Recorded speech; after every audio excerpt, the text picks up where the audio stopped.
time now to talk about HDFC Life, where we did see a mixed fourth quarter performance. What we, however, have seen is that the value of the new business has zoomed. The VNB business margins have also beaten estimates, and the assets under management have crossed 2 lakh crore rupee mark. Let's check in with the top management with Ms. Vibha Padalkar, the MD and CEO of HDFC Life Insurance, joining us live. Good morning. Thank you so much for giving us time today. So if I do see the VNB, the value of the new businesses growth, that really has been a surprise factor, right, in the fourth quarter of the previous financial year. While analysts were expecting it to be around 820 crores, it's coming at 895 crores. What led to this kind of an outperformance, and can it continue? There were a few things. One was overall growth itself, including growth in credit life, especially when you look at on a 2-year CAGR basis and removing the base effect, we grew over 20%. Also, if you were to look at persistency, that remained fairly robust. In fact, it expanded about 200 basis points. So we didn't have to do any correction to factor in poorer persistency. Also, when you were to look at our product mix, we continued to do well, especially on non-par savings products. Also, some uplift that we got because of interest rates. This is on our annuity products. We were able to hold back some without transmitting all of it. Some we did, but some we were able to drop it through to margins. So it's a combination of all of these factors that that helped us in having the kind of increase that that was possible for the quarter. Okay, so that's as far as the zooming ahead of the value of new businesses goes. But even if I were to look at the margins of that segment, coming in at 29.4%, can that continue? Should the street get used to these kind of numbers? So one has to look at this in the context of a particular quarter.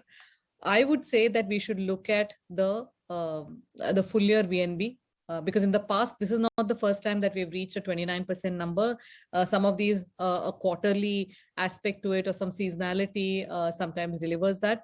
But if you were to look at the steady upward movement of margin, so 27.4% is where we ended on a full year basis. 26.1% is where we ended year before last. So that expansion that you see. So the traction we have to see is against the 27.4%.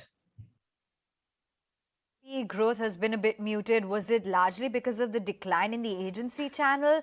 What was the reason behind this decline? Because last quarter, the agency channel did bounce back quite strongly. Yes.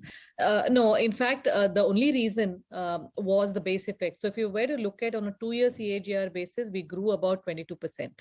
But Q4 of last year, we grew by 40%. So the ask was a tall one. And against that, it looked, the 6% growth looked muted. But really, it's somewhat deceiving. On a straight line basis, like I mentioned, it was a very respectable kind of a growth. Also, when you look at our agency channel itself, we continue to retain our share amongst the top leaders in the agency channel. So really, it was business as usual, except the base effect. Your solvency ratio as well has gone down to about 1.76 times on the back of the cash payout. The board recently approved that NCD raise of about 350 crore rupees. This is also going to increase your solvency to 1.8 times. So is there any further capital raising plans that will help increase the solvency ratio above 1.9 times? We will evaluate it in due course to see what growth prospects and so on are there. I also want to make a mention that the board has approved a dividend payout. So some of that will also get consumed by the dividend payout. While we raise this for the purposes of the M&A that we did in the cash payout, like you mentioned, of 726 crores, there will also be a dividend payout here and now. We have our stated solvency has been in the range of about 180 to 190%. We are not that far away, but yes, it will be assessed over the next quarter or so. Right. Your AUM, Vibha, grew by about 17% and crossed the 2 lakh crore rupee mark as well. What's the next milestone then? So that AUM will continue to grow well, and to that AUM we will also add Exide Life's AUM. And another point, another angle is that if you were to look at our, apart from Exide Life, which is our wholly owned subsidiary, if you were to look at our other wholly owned subsidiary, which is HDFC Pension, their assets under management were about 28,000 crore. That more close to doubling by the end of FY23 should also be very much possible. When you add all of this together, the 3 lakh crore is not very far off. Right. So from the start of Q4, Vibha, Exide was your wholly owned subsidiary. Any early signs of synergies that you've already witnessed? I know you did mention earlier that integration and synergies would accrue over the next 18 to 24 months, but any early indications? So right now it's a 100% subsidiary. We have just filed for NCLT approval. This was last week, and it might take another quarter before we get that approval. Only after that approval will the two entities become one, and that's when synergy extraction will start happening at a faster pace. However, I want to have a different point of view here, or a different objective the way we are driving things. We are not driving this as reduction of costs. Of course, we will do that. But we want to see how we can grow what we have acquired. And that's the whole purpose of acquiring Exide Life, is that they have been present in a lot of customer segments that we have not been present. So if at all, we might want to invest further to be able to also have rest of HDFC Life, erstwhile HDFC Life presence into those markets that we are not present, and vice versa. So you'll see some of that. But yes, we are, of course, identifying and working towards the more obvious synergies, especially in terms of branch infrastructure and so on. That will happen as soon as the merger approval comes through.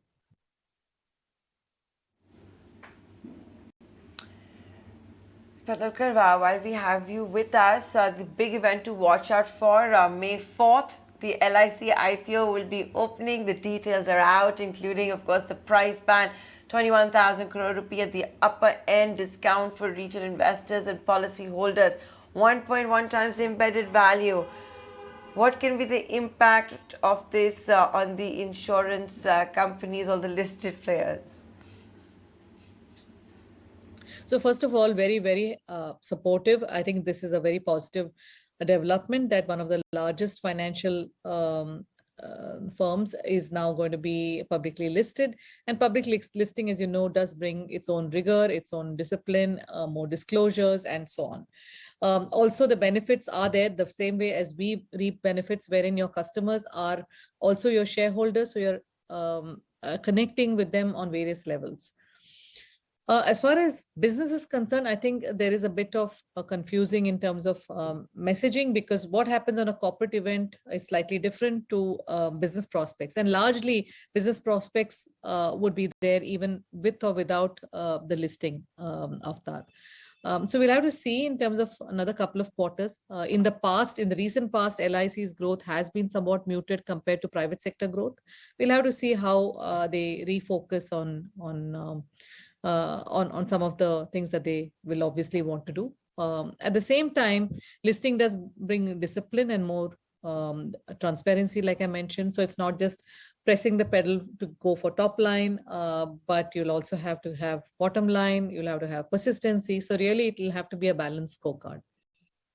For expecting competition to intensify on account of the LIC IPO?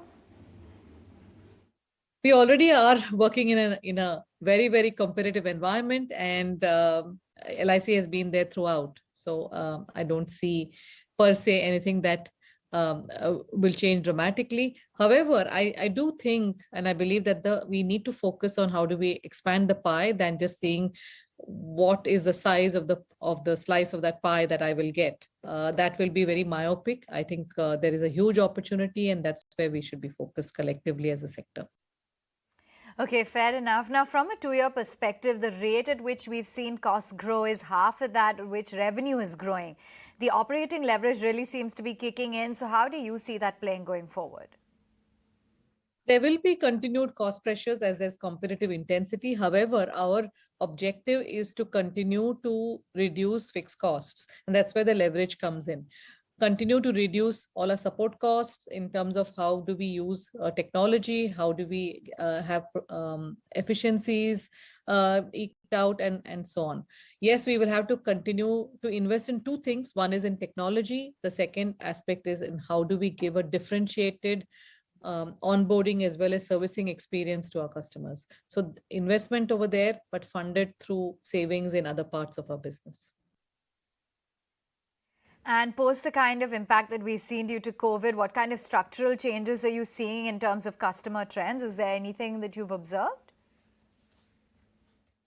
What we're finding is certainly the awareness levels have gone up phenomenally. Awareness even of term products, of health products, and so on. Awareness of why do I need insurance itself? So we're not finding those questions being asked with any great frequency, which is a very good learning for us from the pandemic. Yes, there might be some delayed reaction. People are now, maybe because they've been cooped up for a long time at home and so on, there is a lot more of discretionary spending.